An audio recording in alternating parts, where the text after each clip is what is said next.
بالکل ہاتھ اٹھا کے مانگنا ہے تو وہ دفنانے کے بعد ہے، وہ آقا کریم علیہ الصلوۃ والسلام کا حکم مبارک ہے۔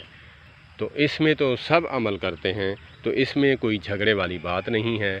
تو اسی لیے میں جو ہے عقلاً بھی یہ بات سمجھاؤں گا، علماء کرام سمجھاتے ہیں کہ جب ایک عورت جو ہے اپنے بچے کو بستہ اور جو ہے بیگ وغیرہ جو ہے بنا کر دیتی ہے کہ بیٹا جب تم اسکول یا مدرسے میں جا رہے ہو تو روڈ سے کراس کرتے ہوئے گزرتے دھیان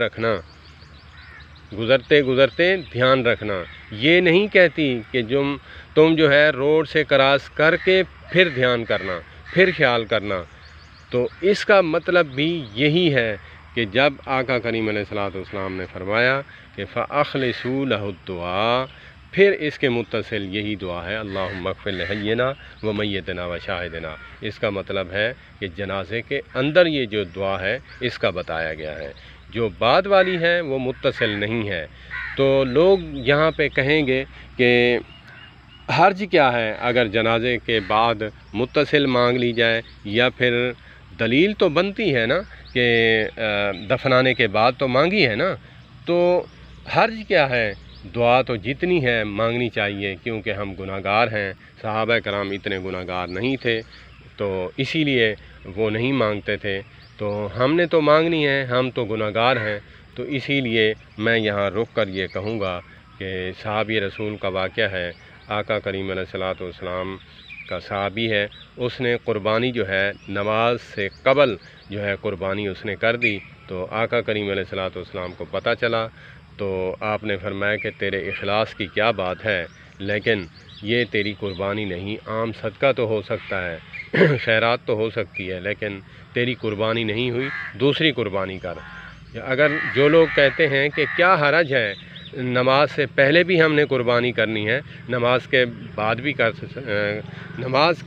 کرنی ہے تو نماز سے پہلے بھی تو کر سکتے ہیں۔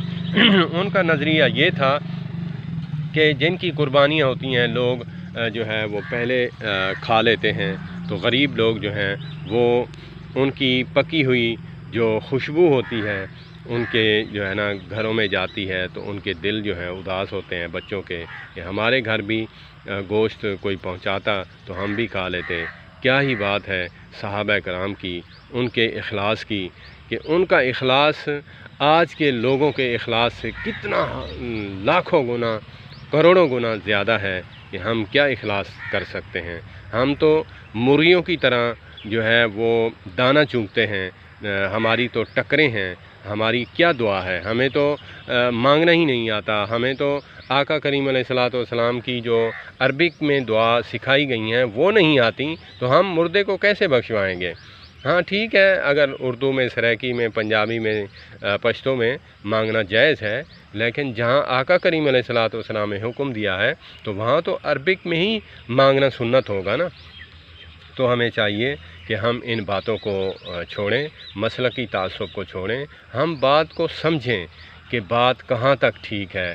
لوگ اکثر کہتے ہیں مر گیا مردود، نہ فاتحہ نہ درود۔ یہ جو ہے علماء دیوبند اور علماء اہل حدیث کے بارے میں عوام الناس یہ جملے کستی ہے کہ یہ نہ دعا کرتے ہیں، دعا کے منکر ہیں۔ میرے بھائی، دعا کے منکر نہیں، آپ ذرا عقل کے ناخن لیں۔